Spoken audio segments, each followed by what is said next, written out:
你有冇試過第一次見到初相識嘅朋友，但係覺得佢好熟口面，有種似曾相識感覺，而且好有親切感？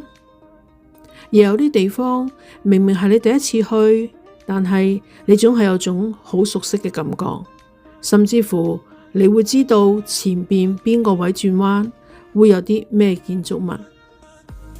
喺我細個嘅時候，爹哋媽咪試過帶我去一啲地方，去到我同佢哋講我嚟過呢度噶，佢哋話冇啊，第一次同你嚟嘅咋。但我會堅持話我嚟過，我甚至試過講得出嗰個廁所喺邊度。但係喺佢哋心目中，我之所以咁講，全因為我細個嘅時候試過發高燒，燒到104度，仲燒咗1個禮拜添。所以喺佢哋心目中，我係燒壞腦，所以先至亂講嘢。但心理學叫呢種做似曾相識 déjà vu。而喺命理學角度，呢啲可能係靈魂深處嘅前世記憶。今日我要同大家講一本傳說連古代算命師都當成寶貝嘅命運賬簿三世書。呢本書唔只係睇到你嘅今生，佢連你嘅前世係邊個，下世嘅生活處境都寫得清清楚楚。今次我唔只要講故事，我仲可以幫大家翻開自己嘅命運賬簿。歡迎嚟到嘉仙奴，我係阿嘉，大家好。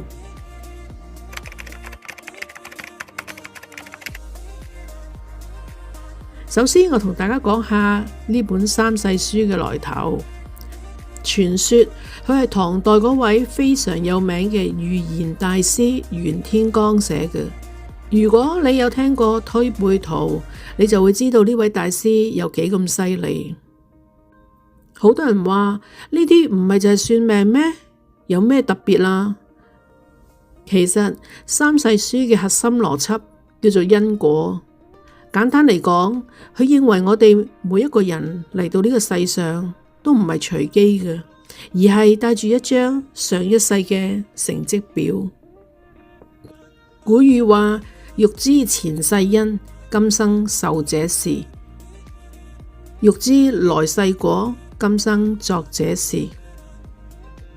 欲知前世因，今生受這事，意思係如果你想知道自己嘅前世做咗啲乜嘢，只要睇你今生所經歷嘅、所遭遇嘅境遇，包括貧富、貴賤、健康或疾苦，就知道你而家嘅果報就係過去所種下嘅因所帶嚟嘅結果啦。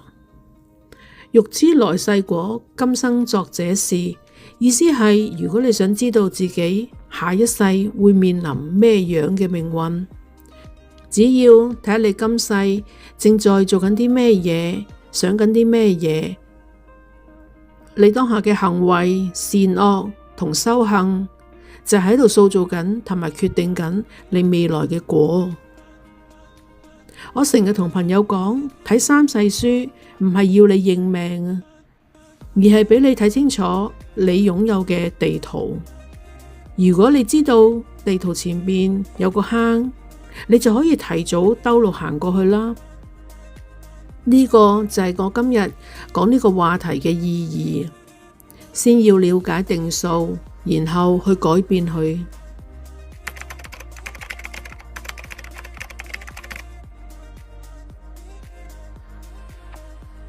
查三世書，我哋最常睇嘅就係祿，祿即係官位，俸祿代表你呢世人財富嘅等級。我揀幾個大家最常中嘅嚟到講下。向祿，如果你查到向祿，哇，你真係天生好命。向祿嘅人財富會主動嚟揾你，你未必係最勤力嗰個，但機會總係比別人多。好多白手興家嘅富豪晚年都係好富足，就係因為帶咗呢個向祿。財祿，呢個代表你靠才華食飯。如果你有一技之長，比如口才好、手藝精，或者有專門嘅技術，咁你呢一世都絕對唔會餓親。呢個命格最緊要係投資喺自己個腦度。殺戮聽起嚟好似有啲驚，但其實唔係冇錢。殺戮代表你賺錢快，但守唔住。俗語講嘅財來財去，錢就好似流水咁樣，左手入右手出。呢種命格嘅人，我建議你最好嘅理財方法係強制儲蓄，例如買樓、買金，總之唔好放太多現金喺手，否則兩下你就會使晒㗎喇。天祿前世做得好事多，今世可以喺富裕環境長大，祖蔭豐厚，名副其實嘅含住金鎖匙出世，可以守住祖業，一生衣食無憂。正祿你嘅財運主要嚟自正職嘅，勞力同埋正當生意可以令你生活無憂。相對於投機取巧或者係意外橫財，你都唔好諗啦。你最適合都係腳踏實地工作。如果你都有興趣想知自己帶咩祿，可以留言或者係 email 俾我，我可以幫你睇下你今世到底帶咗啲咩財富嚟到呢個世上。除咗錢，大家最感興趣嘅都應該係我上一世係做咩嘅呢？三世書裏面有一套都幾得意嘅講法。如果你今生性格清高，中意靜，前世可能同修行有緣喎。如果你正義感爆棚，前世可能係一位將軍。甚至如果你身上有胎記，可能係前世留落嚟嘅傷痕。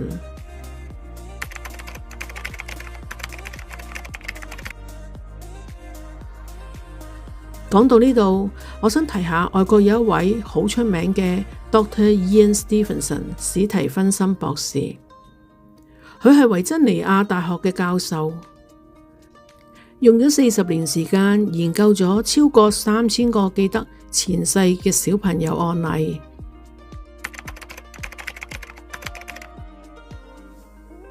史提芬森博士記錄過一個土耳其嘅男仔，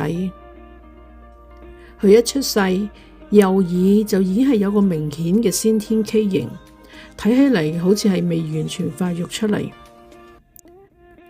博士後來揾翻嗰條村，發現真係有一個村民曾經係俾獵槍近距離擊中頭部右邊，導致右耳嚴重損毀，正正就係同小朋友嘅胎記位置完全一模一樣。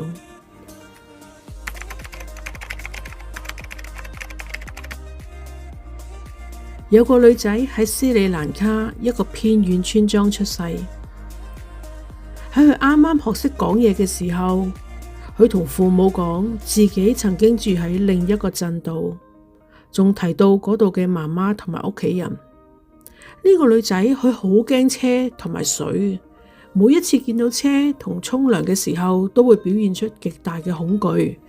後來史提芬森帶佢返去嗰個鎮，亦都證實之前有一個8、9歲嘅女仔，因為俾公車撞入個稻田裏邊浸死咗，所以呢個小朋友今世佢咁驚車同埋水。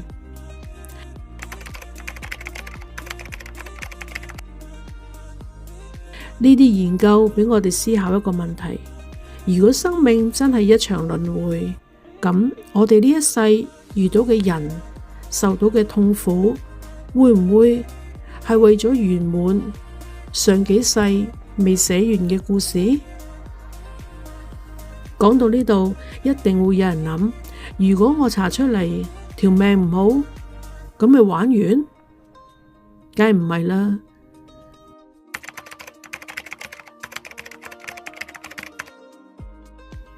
我要分享一個改命故事，呢個就係明朝嘅袁了凡。袁了凡喺後生嗰陣遇到一個神算孔先生，孔先生將佢一世人會發生嘅事全部算定晒，邊年會考第幾名，邊年屋企會發生咩事，邊年先可以升官，邊年會死，仲話佢成世都唔會有仔啊！結果頭幾年所有事都準到離奇，冇任何差錯。袁了凡開始覺得，既然一切都係天定啦，努力都冇用噶啦，於是佢變得好消極。後來佢遇到雲谷禪師，禪師同佢講：命由我作，福自己求。袁了凡當堂醒覺，佢開始寫功過格，每日最少做一件善事，改晒自己嘅壞脾氣。神奇嘅事就發生啦。孔先生原本話佢冇仔，後來佢生咗2個好優秀嘅仔。原本話佢壽終53，點知佢活到74歲。呢個話俾我哋知一個道理：命運俾嘅係初稿，修改權喺你手裏邊。三世書俾我哋嘅係一個初始嘅設定。如果你查到財運好，請珍惜福報；如果你查到財運一般，都唔使灰心。透過後天嘅努力轉念，你絕對可以改寫結果。今日就講到呢度啦。如果你有興趣知道你擁有嘅祿，留言話我知，或者對今集有咩感覺，請幫忙 like、comment 同 subscribe。記得撳埋旁邊個鐘仔，新片一出，大家就會收到通知㗎喇。多謝晒。